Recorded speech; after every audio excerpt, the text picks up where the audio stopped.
Pineal gland के active हो जाने का मतलब है कि आपके अंदर दिव्य ज्ञान आने लग जाएगा। ये कौन सा ज्ञान है जो पुस्तकों से नहीं है, उधार का नहीं है। ये वो ज्ञान है जो ईश्वर से सीधे आपको प्राप्त हो रहा है। तो इस ईश्वरीय ज्ञान के साथ आपका संबंध जुड़ जाए, उसके लिए त्राटक को करना बहुत लाभकारी होता है। आप अगर इस प्रैक्टिस को 40 दिन तक, सुबह जब सूर्य उदय हो रहा हो उस समय पर और शाम को सूर्यास्त के समय पर, अगर आप 15 मिनट सुबह में 15 मिनट शाम में आप करते रहें, तो धीरे धीरे क्या है, आप अपने कार्य करने की क्षमता पर नज़र मारेंगे तो बहुत फर्क आने लग जाएगा। क्रिएटिविटी बढ़ने लग जाएगी, मन ज़्यादा एकाग्र होने लग जाएगा, चीज़ों की जल्दी समझ आने लग जाएगी। और फिर जिसको हम कहते हैं ना इंट्यूशन, इंट्यूशन मतलब पूर्व में आने वाले समय में कोई घटना होने वाली हो तो उसका भी आभास होने लग जाता है कि ये होने वाला है। अब आप ये सोचिए कि जिस दिन आपको ये भी प्राप्ति हो गई तो ये कितनी बड़ी शक्ति है। समय अच्छा आ सकता है, समय बुरा आ सकता है, लेकिन उस अच्छे बुरे समय का आपको पहले से पता लगने लग जाए तो आप तो बिल्कुल प्रिपेयर हो जाएंगे, बिल्कुल तैयार हो जाएंगे। मैं इसमें एक तुमको छोटी सी बात सुनाती हूँ, थोड़ी सी गमगीनी की बात है, पर सिर्फ इस बात को साबित करने के लिए कि जिनके पास ऐसी इंट्यूटिव पावर्स आ जाती हैं उनकी जिंदगी का तल कितना ऊंचा हो जाता है। एक भक्त हुए जिनका नाम था भीखन। भीखन जी सुबह शाम भजन करते थे, जप करते थे, ध्यान करते थे। उनका परिवार था, बेटा था, बेटे की शादी थी, बेटे की शादी की तैयारी हो गई है, बारात तैयार हो गई है, भीखन जी नहीं मिल रहे। सब लोग कहने लगे, रे दूल्हे का बाप कहाँ है? अब ढूंढने ढूंढते भीखन की पत्नी लगा अंदर अंदर बैठे हैं, दरवाजा भी बंद है। दरवाजा खटखटाया, क्या कर रहे हो? बारात चलने का समय हो रहा और तुम क्या कर रहे हो?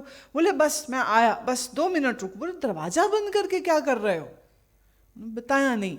तो पत्नी ने जब बहुत जोर दिया तो उन्हें खोलना पड़ा।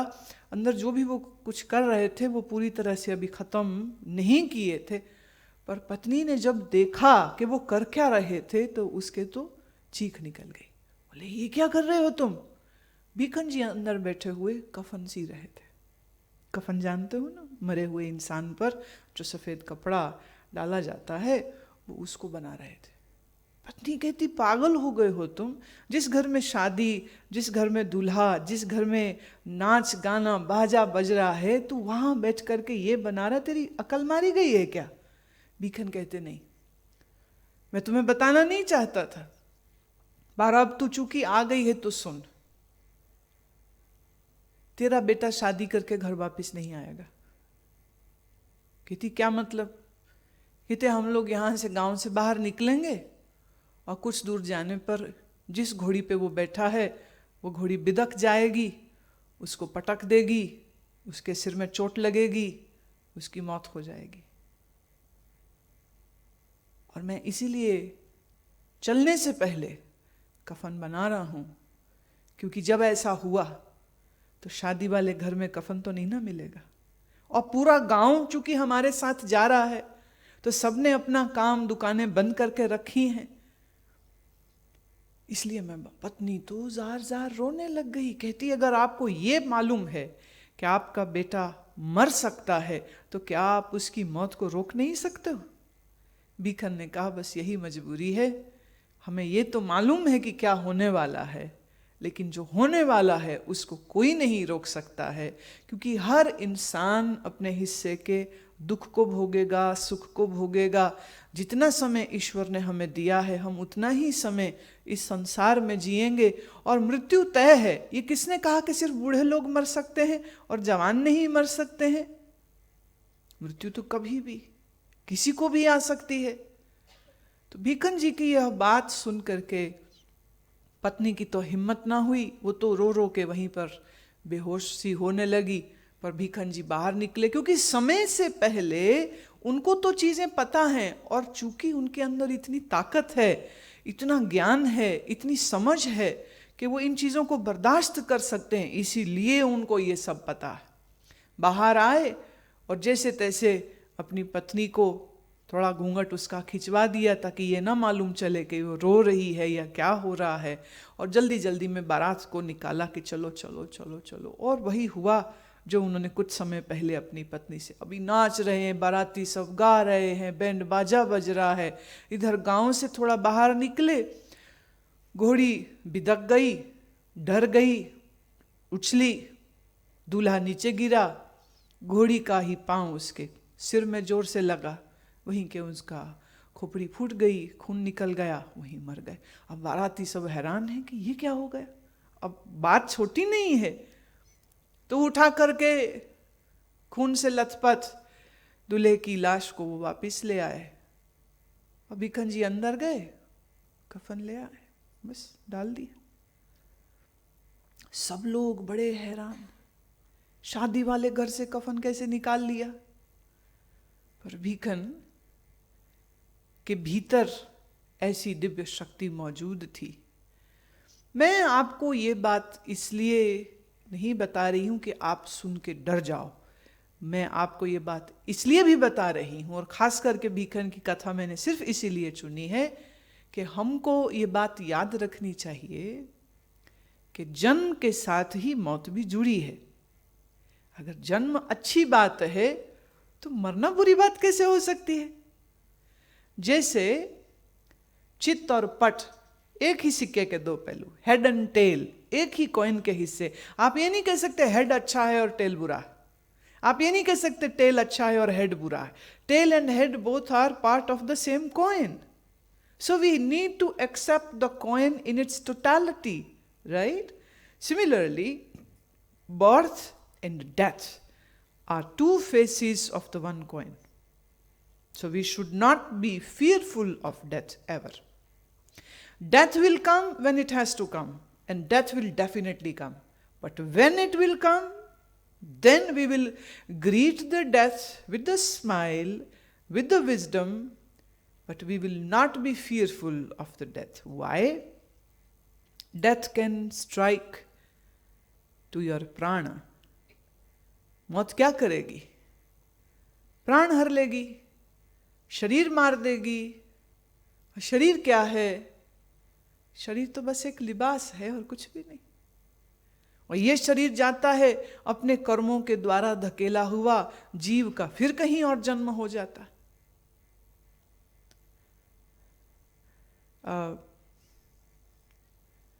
This understanding that this body is just a clothing of the soul, one is able to face death with bravery and with great calm attitude. Say, if your cycle has really worn out, cycle is old, it is not working properly, what would you do? You will sell it off, get a new one.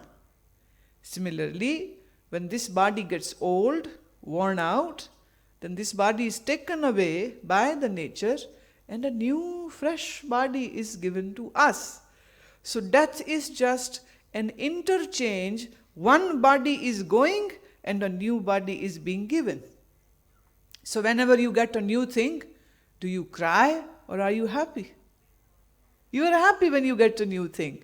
Similarly, if someone is dying, that death is the sign that this body was supposedly to go and a new body is coming. So what is there to cry? But people still cry. Why? Because of our attachment. We get attached to that person so much, plus every person is of great utility to us. एक औरत का पति मरा तो वो रोए रोए रोए, तो सबको लगा कि भाई पति मरा है तो रोना तो स्वाभाविक है, ठीक है रो रही है। पर रोते रोते में उसने कुछ ऐसी बात बोली कि साथ खड़े हुए सब लोग हंसने लग गए। मालूम वो क्या बोली? कहती अब मैं सिंदूर ही नहीं लगा पाऊंगी, सिंदूर लगा के मैं इतनी सुंदर लगती थी, अब मैं सिंदूर कैसे लगाऊंगी? मतलब पति की के बस इतनी ही यूटिलिटी थी कि उसके रहते वो सिंदूर लगाती और कुछ नहीं। कभी कभी तुमने फिल्म में या किसी ड्रामे में देखा हो और मर जाए पति तो वो क्या डायलॉग बोल रही होती? मेरा क्या होगा। वो ये नहीं कहती तेरा क्या होगा, वो कहती तेरा तो हो गया जो होना था। तू तो निकल लिया बेटे, मेरा क्या होगा। तू ये रोती है मेरा क्या होगा, फिर कहेगी मेरे बच्चों का क्या होगा, फिर हमें खिलाएगा कौन है। तो उसको फिक्र अपनी हो रही कि मरे हुए के लिए चिंता करनी चाहिए। पता नहीं अब तू कहाँ जाएगा, तू नरक में जाएगा कि तू स्वर्ग में जाएगा, तू कुत्ता बनेगा कि तू बिल्ली बनेगा कि तू इंसान बनेगा। उसके लिए कोई नहीं रोता। किसके लिए रोते? अपने लिए रो रहे होते, अपने लिए रो रहे होते। मेरा क्या होगा, मेरे बच्चों का क्या होगा, मुझे फिल्म कौन दिखाएगा, मुझे शॉपिंग कौन कराने लेके जाएगा, हाँ, और मेरे लिए रिश्तेदारों से लड़ाई कौन लड़ेगा, पड़ोसियों से लड़ाई कौन लड़ेगा। तो आदमी अपने लिए क्या दुखी हो रहा है कि दूसरे के लिए दुखी हो रहा है जो मर गए। होना तो उसके लिए चाहिए ना जिसकी मृत्यु, बेचारे की जिंदगी चली गई और वो बेचारा पड़ा रहता है, कोई नहीं देखता, फूको फूको चलो ले जाओ ले जाओ। क्योंकि थोड़ी देर में बदबू आने लग जाती है, थोड़ी देर में शरीर डिकम्पोजिशन ऑफ द बॉडी जब शुरू हो जाएगी, with the body is in the process of getting decomposed, lot many bacterias will be formed which are going to eat it up. So it's a very foul smell which begins to come from the body. It can become swollen, and it can, if you don't cremate it in time, it can burst also. Say if the stomach burst, all the liquid of the body is going to come out.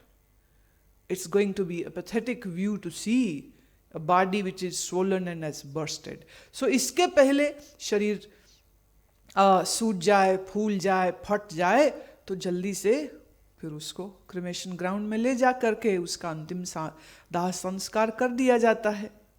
लेकिन बहुत ध्यान से सोच के देखो, जो रो रहे हैं परिवार के लोग वो तो अपनी जरूरत को रो रहे। अच्छा, एक आदमी मरा तो वो बीवी बच्चे सब रो रहे थे। तो इतने में उसके पति के दोस्त ने आकर के कहा कि वो ना 4 दिन पहले ही 4 महीने पहले ही उसने ना एक इंश्योरेंस पॉलिसी ली थी 10 लाख रुपए की। कितनी अच्छा, इतने पैसे एक साथ मिल रहे हैं।